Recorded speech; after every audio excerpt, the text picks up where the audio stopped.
I like the fogginess that there is in the morning for me, and the idea that by the end of the day, whatever baggage I brought might change the mood completely, and I might look at or listen to what I've written, or look at the lyrics that I've written, and hate it by the end of the day, you know.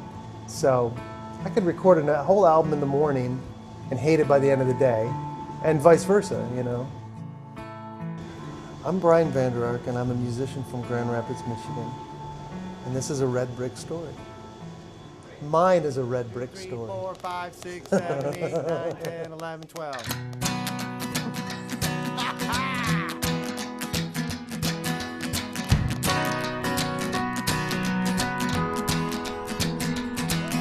I partied hard on the first year, but I burned a lot of bridges, and then I'm a photograph that was torn in half, and I'll never be invited again. This is the second solo record that I've done, and the first solo record I actually recorded in Grand Rapids, and this time I decided to go down to Nashville to get a whole fresh perspective and work with studio musicians down in Nashville. And it's exciting to be able to take something like that back here and then work from this area as it always is, you know. I was not a poor boy, wasn't raised upon the streets, but like a black cloud hovers, gonna rain on you in sheets. Where everyone's familiar, I'm a stranger. I want to be able to be really comfortable, and I have to be really comfortable to be able to write. I could go to New York and lock myself up in a hotel room to write, but there's far too many distractions in New York, and there's far too many distractions in Los Angeles.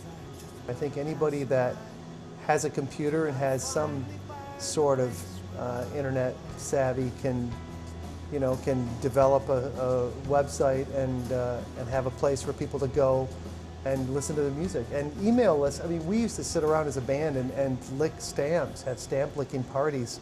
It's crazy that we did that, and then send out 5,000 mailers, where now it's an email, and it's unbelievable the access that you have to the masses. First time I was born again, everything was one more sin. I had Jesus. As an artist, especially going through what I went through, and the fact that we were part of MTV and that whole machine, I could put out a record after record of something that was familiar to the people that bought those Verve Pipe records.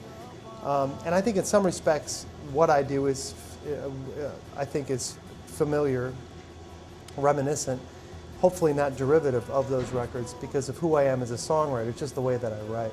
So I draw on those experiences, and this album especially is very, very personal, enough where it could potentially offend members of my family. I get a chill for no reason at all, standing still. Well, I think that I don't think you can ever consider some place that you've lived your entire life to not be your home. It's not like I can pick up and go to San Francisco and then live there for 10 years and feel like that's my home. I think anytime you end up flying back here for the holidays, you're going, well, I'm going home for the holidays. Musically, I was most influenced here because this is where I was growing up, where I heard all those great records of the 70s that I loved and now try to recreate in some way, with my own spin on it. This area downtown is a great little area. When I had a condo across the street here, in my clubbing days, walk from club to club or whatever, but great restaurants around that you can go here and there, and then if you want to drive up to East Town to get back into that little grittier area, great. East Town is really, truly the melting pot of Grand Rapids. I mean, you really have that eclectic, you get a tremendous variety of food and people and places to just hang out. We like to hang out we love breakfast at Brandywine, or you go across the street, you get Yesterdog, or and then when the old intersection was there, loved that, and then you used to go after the intersection, you go over to Wolfgang's and have breakfast when it was open after the bar, I mean, those were, that was the I think the dirtiest that Grand Rapids got in a really good way.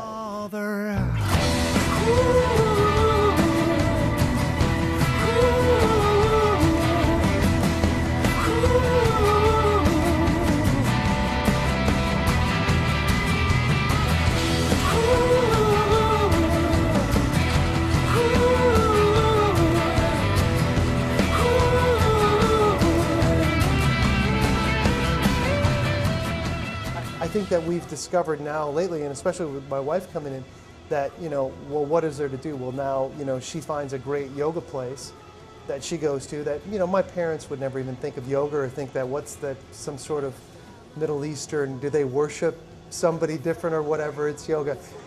But then she makes her friends through that yoga studio, and then they, finds she has similar interests with them, and there's a community that we're now just starting to be able to tap into. You can go have a place in Chicago, have a place in New York, and if that's the lifestyle that you want to live, wonderful. But you can also have little bits of that here, and you can still have a nice house with a nice big yard, So, and if the idea that I'm still here and